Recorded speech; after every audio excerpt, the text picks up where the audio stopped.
Good morning बच्चों। आज हम कक्षा 9 और 11 के बच्चों को कबीरदास जी का जीवन परिचय बताते हैं।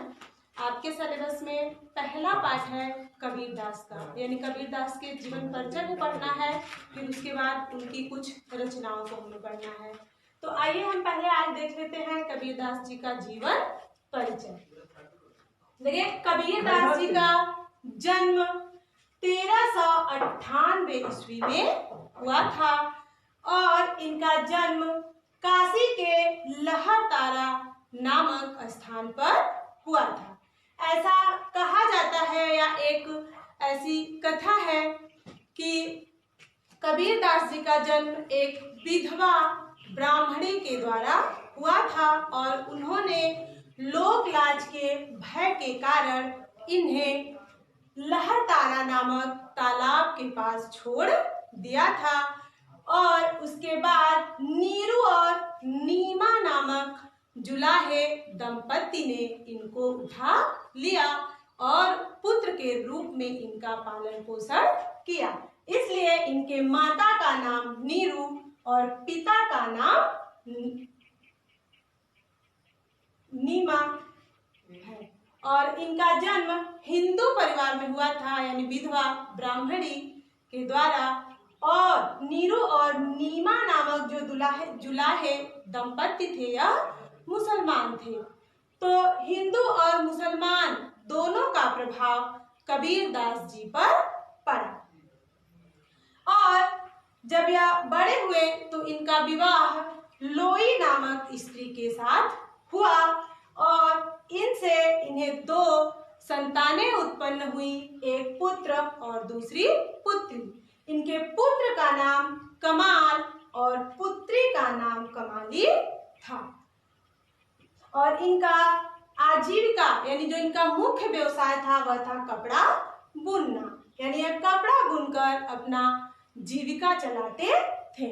इनके गुरु का नाम रामानंद था और इन्होंने जो भक्ति का अपने स्वरूप चुना वह था निर्गुण ब्रह्म की उपासना करना। यानी कबीरदास जी ने अपने रचनाओं में जिस राम शब्द का प्रयोग किया है वह राम दशरथ पुत्र राम नहीं बल्कि निर्गुण ब्रह्म यानी निर्गुण स्वरूप राम है, यानी जिनका न कोई रंग है, न रूप है, न कोई आकार है, न ही कोई उनकी वेशभूषा है। यानी श्री रामचंद्र जी नहीं बल्कि उन्होंने एक अदृश्य राम की कल्पना की है।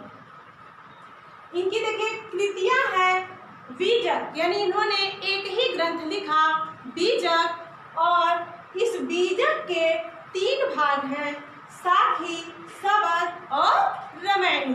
यानी इसी एक ही बीजक के 3 भाग कर दिए गए हैं। और इनकी भाषा थी पंचमेर खिचड़ी। पंचमेर खिचड़ी यानी कई भाषाओं का मिला जुला रूप, यानी इन्होंने अपनी रचनाओं में एक नहीं बल्कि कई भाषाओं का प्रयोग किया है।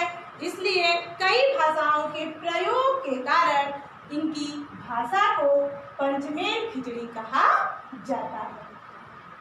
इनकी देखिए मृत्यु हुई थी सन 1518 ईस्वी में, यानी जन्म इनका हुआ था 1398 ईस्वी में और इनकी मृत्यु हुई थी 1518 ईस्वी में। और यह कुल मिलाकर 120 वर्ष जिए थे, यानी कबीरदास जी 120 वर्ष जिए थे। देखिए, हिंदी साहित्य में इनका स्थान एक समाज सुधारक, धर्म सुधारक, पाखंड विरोधी और धार्मिक एकता पर बल देने वाले के रूप में है। और ऐसा कहा जाता है कि काशी पर मरने में स्वर्ग मिलता है और मगहर में मरने पर नर्क की प्राप्ति होती है। तो इसका खंडन करने के लिए कबीरदास जी अपने अंतिम क्षणों में यानी मृत्यु के समय वह काशी को छोड़कर मगहर चले गए थे और मगहर में ही इन्हें मृत्यु हुआ, यानी इनका निधन मगहर में ही हुआ था। ये आपने कबीरदास जी का जीवन परिचय देखा। अब इनकी रचनाओं को हम लोग अगले भाग में पढ़ेंगे।